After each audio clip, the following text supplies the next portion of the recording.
Okay, English tenses. We've all been there, right? They can feel like this massive, intimidating puzzle. Yeah, a bit confusing sometimes. Definitely. You know they're crucial, but really getting them down pat, that seems tough. So our mission today in this deep dive is to basically break down the 12 tenses using our source material. We want to find those patterns, make it, almost second nature. That's exactly it. And look, understanding tenses, it's not just grammar for grammar's sake. It's really fundamental if you want to communicate clearly, effectively. Right, whatever you're doing, writing an email, giving a talk. Or just telling a story. Precision with time, it just makes your message work better. So this deep dive, we're aiming for a really straightforward, pattern-based way to get that clarity. Okay, so where do we start? How do we crack this code? Well, first things first. The absolute bedrock of almost any English sentence. Subject plus verb plus object. The basic building block. Exactly. The structure, it's the foundation, everything else, all the tense stuff we'll talk about, it builds right on top of this. Think of it like the skeleton. Got it.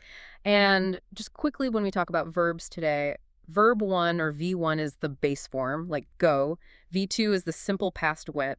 And V3 is the past participle gone. That V1, V2, V3 thing will pop up a lot. Okay, good clarification. V1, V2, V3. So from that SVO foundation, we branch out. Right. Into the three big categories: present, past, and future. Simple enough so far. Present, past, future. And the key is each of these then splits into 4 subtypes.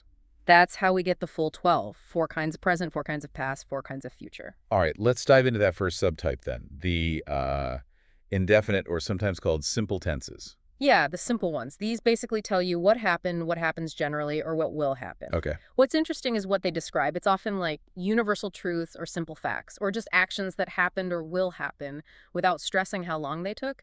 It's more about the fact that the action occurs. Right. So present indefinite, or simple present. Yeah. The source gives us subject plus V1 plus object. Correct. And the really crucial bit here is for third person singular, he, she, it. You add that S or is to the verb. Ah, yes, the classic example. He works every day. Yeah. But they work every day. That difference. It shows routine or just facts. Exactly. Then past indefinite or simple past. Nice and easy. Subject plus V2 plus object. Like I went home yesterday. Done. Finished action in the past. Yep, no fuss. And future indefinite, simple future. It's subject plus shall will plus V1 plus object. So I shall go home, or I will go home. Right. And, shall is pretty rare now, especially in American English. Maybe for offers like, shall I open the window, or super formal stuff. Mostly you'll just use will. Good point. So will is our main future marker here. Okay, that covers the simple tenses. Now, you said it gets interesting with the continuous ones. Yeah, I think so. Because if the simple tenses are just about the fact of the action, the continuous tenses are all about actions in progress. Things happening right now or then or at some future point. Ah, okay. The ongoing nature. And there's a pattern here too, right? Absolutely. A really clear one. Continuous tenses always use a form of the verb to be, am, is, are, was, were, or the base form be itself plus. The main verb ending in ing. Exactly. That be plus verbing combo is your signal. It tells you the action is, was, or will be unfolding. It's like watching a video of it happening. That makes sense. Yeah. So the source examples fit perfectly. I am learning English. Right. Present continuous, happening now. Right. I was learning English. Past continuous, it was in progress at some point in the past. Yep. And I will be learning English tomorrow. Or, I shall be learning. Future continuous. An action that will be ongoing. That pattern is super clear. It really is. It gives that feeling of action unfolding over a period. Very useful. Okay, that be plus ing is a great takeaway. Now, perfect tenses. These sometimes feel a bit trickier. What's the core idea here? The secret sauce. Huh. Well, the source gives us a brilliant simplification. Perfect means V3, verb 3, the past participle. Okay, V3 again. So the structure always involves some form of like have, has, had, or for the future, shall have, will have, plus that V3. Got it. Have aside plus V3, or will have plus V3. But crucially, it's not just about V3. Perfect tenses connect different points in time.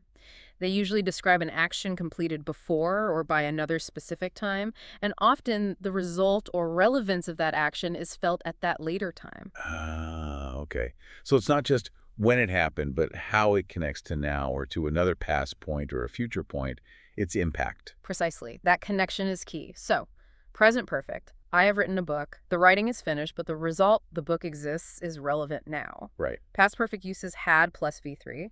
It means an action was completed before another event or time in the past. Like, Ah, I had finished my homework before my friends arrived. okay. Finished before they got there. Exactly. And future perfect, I shall have written a book or I will have written a book, means it will be completed before some specific point in the future.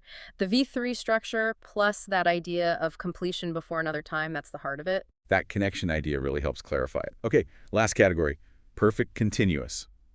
Sounds complex, maybe the trickiest. Well, it might seem that way, but actually it just pulls together the last two things we learned. It's a hybrid. Combining perfect and continuous. Exactly. It uses the perfect structure, so you'll see have been, has been, had been, or will have been. That's the have plus be part, where be is actually V3, been. Right, been is the V3 of be. And then it adds the continuous aspect, which we know means. Verb plus ing. You got it. So perfect continuous is have, has, shall, will have plus been plus verbing. Okay, so what does it mean? It emphasizes the duration of an action that leads up to another point in time. How long something has been, had been, or will have been happening. Duration. Okay, so the examples fit. He has been reading since morning. Present perfect continuous. Started in the past, continued for a period, right up to now. Perfect. She'd been reading since morning. Past perfect continuous. Duration leading up to a specific past moment. And he will have been reading from whatever time. Future perfect continuous. It describes how long an action will have been in progress up to a certain future point. It's all about that stretch of time. Exactly. The length of the action leading to that moment. Wow, okay. Yeah. That actually makes a lot of sense when you break it down like that. So let's recap quickly. We started with subject plus verb plus object. It's a foundation. Then we saw V1, V2, V3 have specific roles and the big patterns. Continuous means be plus verbing, showing ongoing action. Right. And perfect means have plus V3, focusing on completion and relevance to another time point. And perfect continuous blends them for duration. Suddenly, those 12 tenses seem, well, much less scary, more like variations on a theme. It's quite powerful, isn't it? When you see those underlying formulas from the source, it really does demystify what looks complex. It gives you this really practical tool for being clearer, more precise. You feel more confident choosing the right tense. Definitely. You understand why you're choosing it. So here's a final thought for you listening. Think about how consciously using these patterns, not just reciting the formulas, but thinking about why you need the simple, continuous, or perfect aspect. How could that change your confidence when you speak or write every day? How could focusing on that meaning make your communication sharper,